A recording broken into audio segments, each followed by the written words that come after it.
Hello and welcome. My name is Russell Trafford-Jones, and thanks for joining me here on Broadcast Focus, the show where we look behind the broadcast technology and entertainment industry by talking to the people that make it happen. Now, it's just a small channel, so please show your support, not only by doing what you're doing right now, which is watching, which is fantastic, and thank you, but also by popping a like and subscribe if at all you can. I'm very pleased to be joined for the second time in the past few months by Allan McLennan, CEO of the Padam Media Group. Now, last time we were talking about innovative workflows using open source software. But this time we're going to be talking about something much more somber, and that's the devastating fires in Los Angeles. Whilst disasters happen around the world, there is a very strong presence within Los Angeles area of the film and television industries. And I reached out to Allan to get a better understanding from my far off position in Britain about what's actually happening and whether there's anything we can do to help from afar. Allan, welcome to the show, and thanks for joining me again. Thank you, Russell. I appreciate your recognizing this and reaching out. It's something that for everyone, and I mean everyone, in the Los Angeles basin, as well as anybody attached to the entertainment industry, media, technology, is this fire is astoundingly strong. It's affecting 13 million people. Think about that for a second. 13 million people. And at this time, there are multiple flare-ups that have taken place, but nothing as devastating as the initial fire in the Pacific Palisades, right at the ocean, just north of Santa Monica, as well as the Eaton fire, which is over on the other side of Los Angeles, right next to Pasadena. Now, you think about this, it's just all encompassing. It's all encompassing the entire area. So what's happening is the smoke is also affecting everyone, not just the devastation, it's the smoke. And probably to help everybody flash back to those wonderful moments of the pandemic, N95 masks are back in play, and as with Los Angeles, so are the fashion masks. As silly as that. Why? Because people are pulling them out of their drawers, and they're bringing them out because the toxins that are in the air that are being pressed into the air are horrible. You're talking about the melting plastics, the wood, the gas tanks, the explosions, all of that sort of thing are all going up in the air. So the ability for an individual to actually have some sort of clarity in breathing is a challenge too. And that's just not even the scale. What's currently happening, no one can quite put their hands on it. It's quite bizarre. It's like last Tuesday morning, there was a little bit of an ember that took place, they're saying, just up in the Santa Monica Mountains. They're just up behind the Pacific Palisades. And in there, this wind came in. In times past, it was called the Santa Anas. And Santa Anas, the reason why they're called Santa Anas is because they come from the desert. And so when they come in, they're really warm. They're really quite lovely, to tell you the truth. And it's a pretty cool evening when the Santa Anas come in. This was just the opposite. This was coming in off the ocean and was coming in at about 100 miles an hour, which, what is that in kilometers? In the UK, we use miles an hour anyway. So okay, good enough. And that's easy. The fact is it came in, and like anybody that started a fire in their fireplace, you're blowing on the embers to get your fire to go. Well, that's what happened. And so all of a sudden, within a few hours, literally a few hours, this thing came down, the winds pushed it down on the hills, it jumped Sunset, which is a main artery, and it started engulfing houses and people. And that's what we're facing. And the count as of today is 24 people. About 24 missing, which that's going to be found in the next while. And in the grand scope of things, you might think, well, that's not that many people. But when you look at the devastation that it took place, it's a lot, and it's a lot. One of the interesting things about the fire, for everyone that's listening, being down there, about a month ago in early December, there was another fire. Go figure, right? It was up in Malibu, and there's the Pepperdine University, and there's the Country Mart, which is the little shopping area in Malibu. The Malibu is Malibu. Malibu is a fantastic place, but in there was a fire, and by doing that, it burnt all the vegetation, as well as a number of houses that were. It was pretty impactful in the LA area. Again, it was like another fire, a big fire up in Malibu. Oh my God. But the irony of it is that fire in December, after calming down and cooling down, and it's a little bit of rain dampening everything, and the scar in and of itself going down to the southern border, kind of Malibu, had removed all the vegetation. So when this fire took place on Tuesday of last week and is still burning, it's only, as of today, a week later, it's still only at 15, 17% contained. That's not much. That fire, as it raced north because of the embers and the moving of the winds blowing it up there, it stopped at that scar. So in many ways, what was interesting at this time is something that was destroyed, a part of a community a month ago, actually saved it on this current fire going north. If it had not been there, God knows what we'd be facing. There's other communities, other residential areas in the thousands of people, not one or two or three.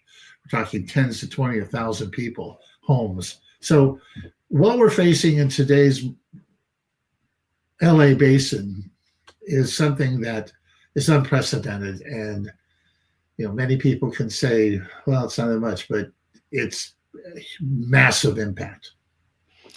Indeed. And, we can see from the satellite photos of the smoke that you can't avoid that level of smoke and the impacts across the whole area. What's the effect of the smoke on people who are trying to live and work? Does the air conditioning get rid of all of that stuff, or is it all pervasive?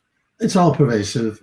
Yes, the air conditioning, certainly the vents and the filters certainly can help manage that. But once you step outside, it's there.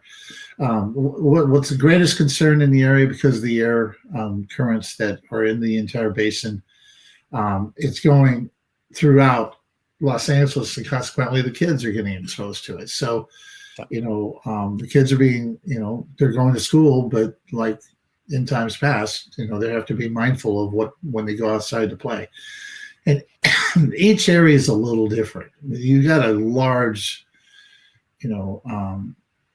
landmass there as far as where people are. If you know LA, and if you're north of 10, which is, Santa Monica Freeway 10, and you go north, that's pretty much where all the fires are. You go take 10 all the way in to Pasadena, to the 2, and then the 210, like right there on your map, Hollywood Hills. You go north there. That's the 10 that's cutting across down below, that goes all the way across Los Angeles. Everything north of that is affected. What's not being affected, and where there's reprise, is south of that.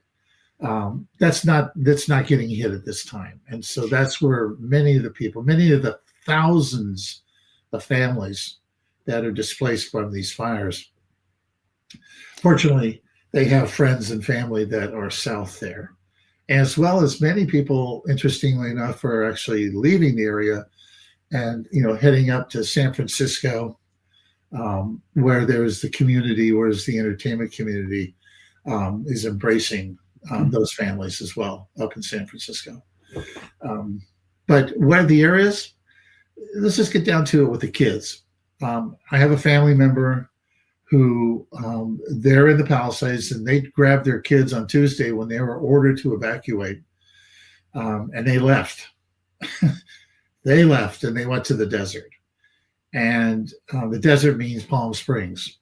And then, that was a mass exodus of people out to Palm Springs. And then from the mass exodus of people out to Palm Springs, that created another complication of congestion and resourcing. So then those folks then moved up further into the desert, Joshua Tree. Some even went as far as going over to Las Vegas because of, the lodging that you can have in Las Vegas. God forbid Las Vegas, but you know what? They got a lot of hotel rooms. And so in the course of that, that's what people were doing. Fire's one thing.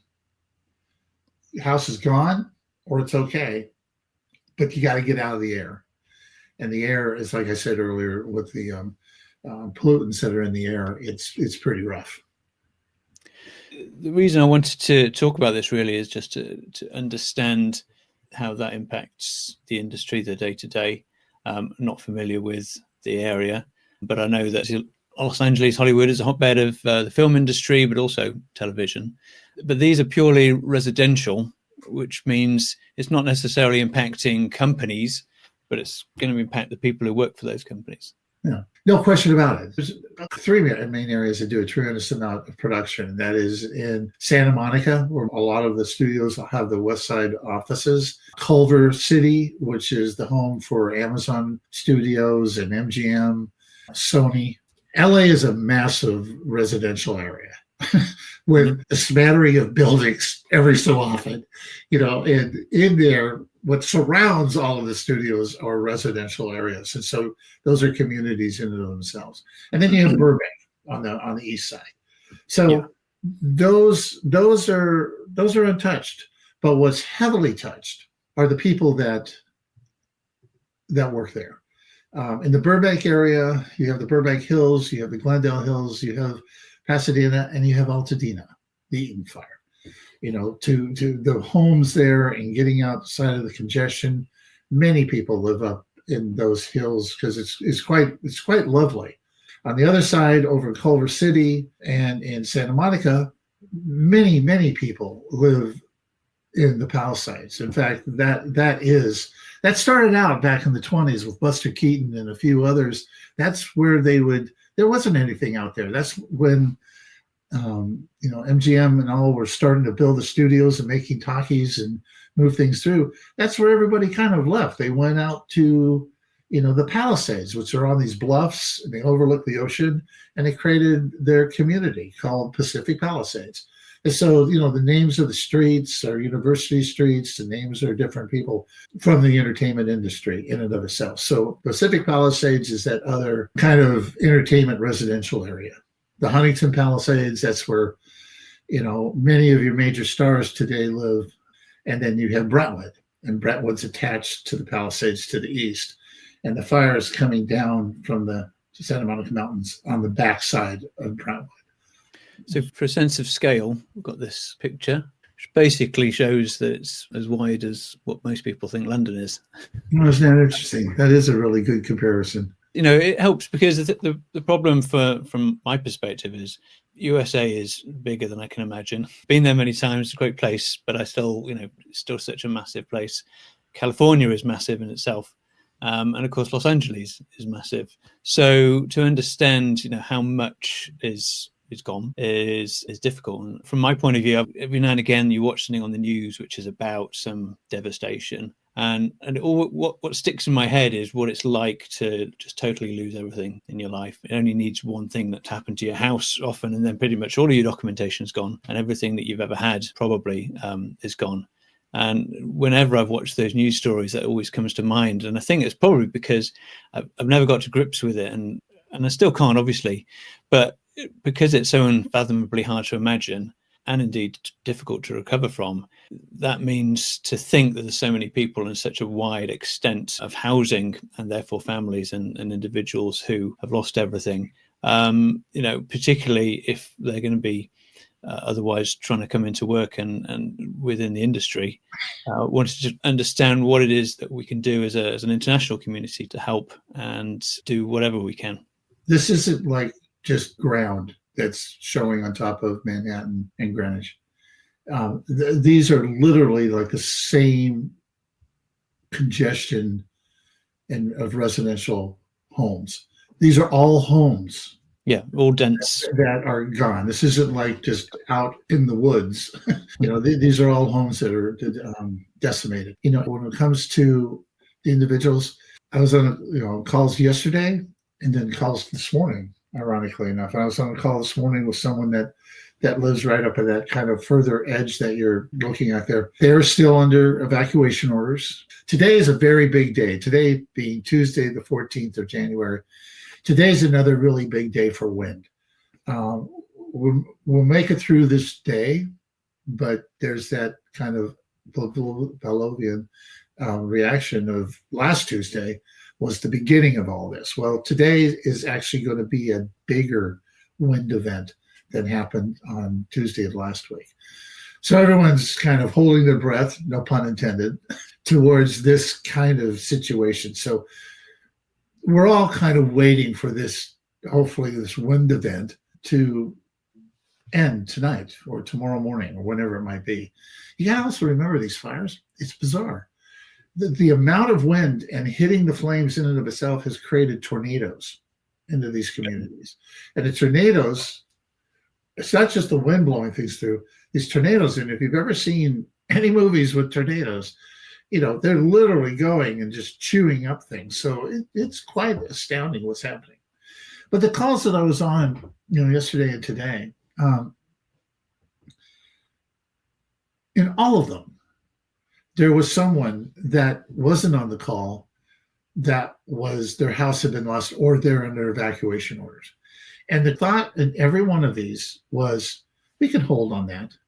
Let's wait until Jim, Cindy come back, at the end of the week or next week. And there's always someone that's like, well, no, we need to get this done. We got to get this done. It's like, I actually said, we got to remember something. Everyone's paralyzed at the moment. We're all paralyzed on what to do and how to move forward and where things are. And while your home may be spared, you have a friends at home has been lost. You have people living with you. You're going to the stores and there's no food on the shelves. You're facing some things, and that's on the west side of Los Angeles. Just remember, like I said, yep. North of the Highway 10, west of, just anything in the Los Angeles hills. But these individuals, and rightfully so, are in many ways in shock. They're paralyzed about what to do. So be mindful that you're not going to get full attention. You might get attention because they're pros. They're good at what they do and they're working on what they have to get done. But just cut them some slack. And that's what the message that I would give out at this time. It's not that everybody is backing away from this. Everybody knows what's going on and they're living it and realizing it. But in the back of their minds, it's just today is not like yesterday. It's pretty bad. You've got military that are at intersections. You've got not letting people in, and to that point, what's bizarre, and I can't even imagine why, but there's groups of people that are coming in and basically stealing from the homes that people have evacuated from. And the irony of it is that they're now arresting some of these people that are dressed in Los Angeles firefighter uniforms, the yellow coat, the yellow pants, hats. They found them somewhere, whatever it might be, and they're using them and they're going in these communities and basically stealing from those that are not there. So it brings out not the best part of people, to say the least. Yeah, well, Yes, it does, and but on the other hand, people are rallying together. It's also bringing out Very the much best so. Very much so. of those people. But Yeah. yes, it's sad to hear. From my wife's standpoint, it was a great reason for me to clean my closet. But I just did that 6 months ago, so everything is new in that closet. So half of it's gone. So they're getting good stuff. And back 4 friends of mine. It sounds silly, doesn't it? But that's not the point. This isn't secondhand. This isn't consignment. This is people are literally unloading their closets for friends and neighbors down in Los Angeles. People need it because they left without anything, and it's been devastating. And just on the density of what was on the map, this is a before and after. And what we're saying really is that the shape that we saw on the map, that's the kind of density of housing that we're talking about. Is that right? Yeah, it's pretty astounding. So when it comes to the community as a whole, just know that everyone that you're interacting with in Los Angeles at this time and for the months ahead will have been impacted by these fires, whether they are firsthand with their homes or their kids and their playmates or families, parents. Everyone's been impacted by these fires. They're not just in one small spot. They're in a vast area on areas around Los Angeles. Well, it's interesting. A point. Everyone's pointing fingers to LA or pointing fingers at the governor or the mayor. Nothing like this has ever come up before. There's fires out in the forested areas and in the lands, and that cleans things up. But in most of the areas, it's up to the residents to clean their property. California is very big on letting an individual live the way they want to live on their property, unless it gets really out of hand. And so what you have is not only a lot of wood structures, and that's caught fire and what's been decimated, but you also have a lot of growth that hasn't been really touched for 50 years, they say. 40, 50 years. It just hasn't been cleaned out. It's just, there's leaves and there's limbs. And if it's on a piece of property that someone doesn't want to do it, live and let live. That's the motto of California. So all of that has caught fire. It's no longer there.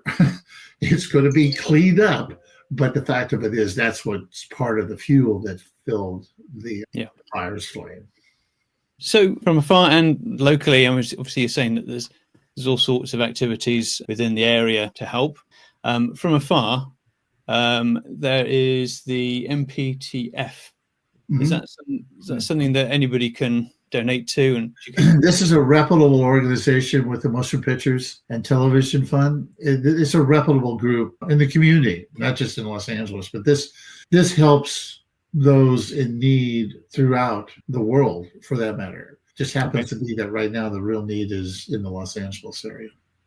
And they've got a special wildfire relief page for people who need assistance. So if we were able to donate, then I think that can then usefully go effectively directly to the people who are affected. And certainly I know that I work with plenty of people who are in that area as industry colleagues, and I would hate to think that we weren't able to support them or their families or their friends at this difficult time. It is a difficult time, and you can look back and think to yourself, oh, it's LA, it's Hollywood, it's like all these people have all kinds of money, but that's the top 10%.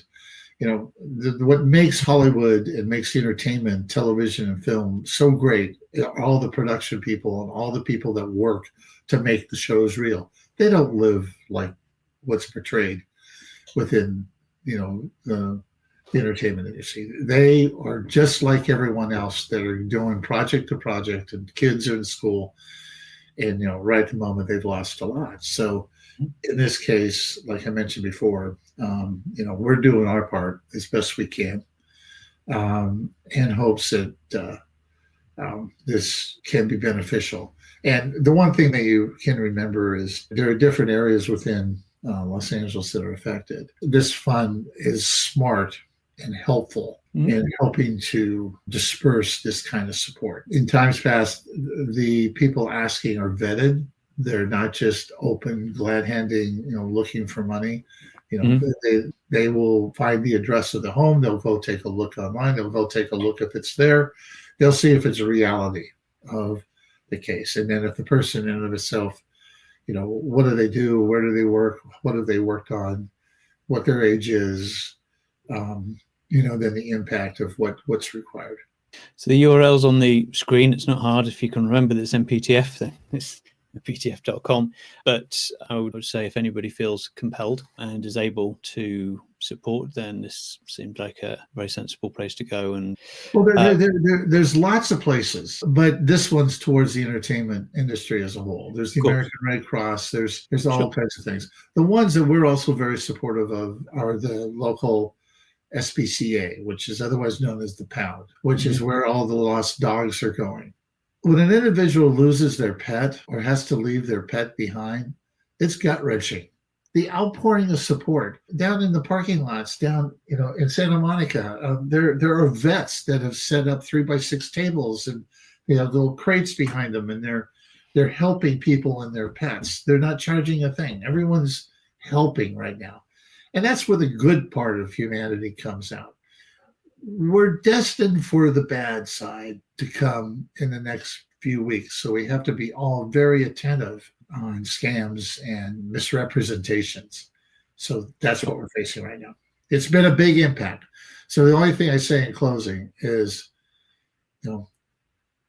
take a moment and know that whoever you're interacting with has been affected in some capacity, and cut them a little bit of slack. It'll get better in the next couple of weeks, but right now, a weekend, it's tough.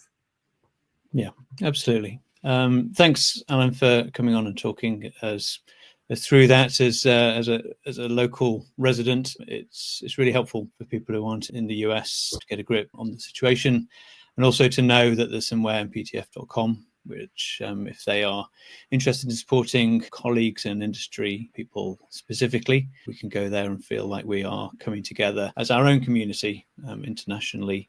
Thank you very much. And I hope to speak to you again about other technological and interesting industry topics when we're not dealing with these disasters. No, thank you. Thank you, Russell, for just even asking. So I appreciate that. We all do. Take care.